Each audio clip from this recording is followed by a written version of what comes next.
Hello, everybody. The two people that are here, maybe more people will join us as Shabbat approaches. Uh, I've been thinking a lot about the fractures that exist inside the Jewish community since October 7th. And this week's Torah portion, Ki Tisa, speaks directly to moments when a community breaks and what leadership and covenant ask of us when that happens.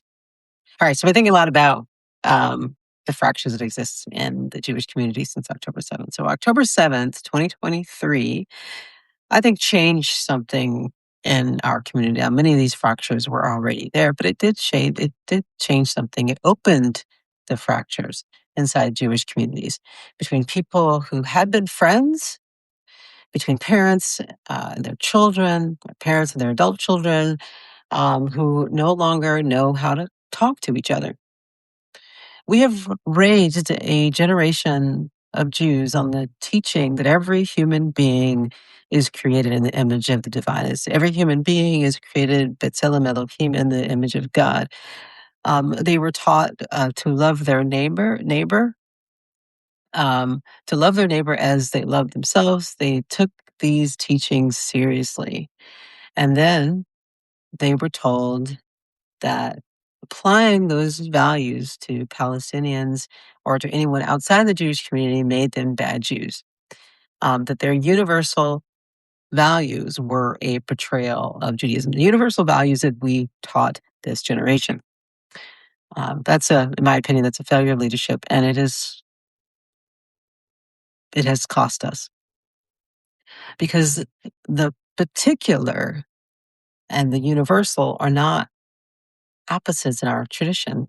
They are the conversation. To talk about the particular meaning Jews and the universal meaning everyone else, that's the conversation. We are a specific people with specific memory and specific obligation. We are also commanded to love the stranger, to pursue justice, to repair the world, and we live inside a civilization. And we live inside a civilization, inside a country, and we cannot sit by while our neighbor is in trouble, while our neighbors are bleeding. And some voices within the Jewish community are pulling us toward Judaism of only the particular. We must protect our own, focus inward, let go of the rest. And I understand the fear behind that, but it asks us to forget the Judaism. It asks us to forget what Judaism also is and has always been. And I believe that rabbis and spiritual leaders must be able to hold the grief of this moment, to be able to hold this moment in full,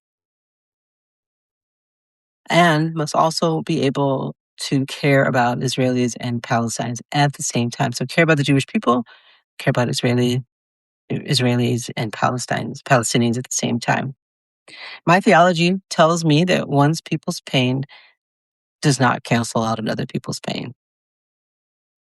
When our neighbor is in pain, we are also in pain. Our tradition has faced fractures before, and this week's Torah portion is a wonderful example of that. In this week's Torah portion, we arrive at the Torah portion Ki Tisa. We arrive at another moment when the Jewish people fracture.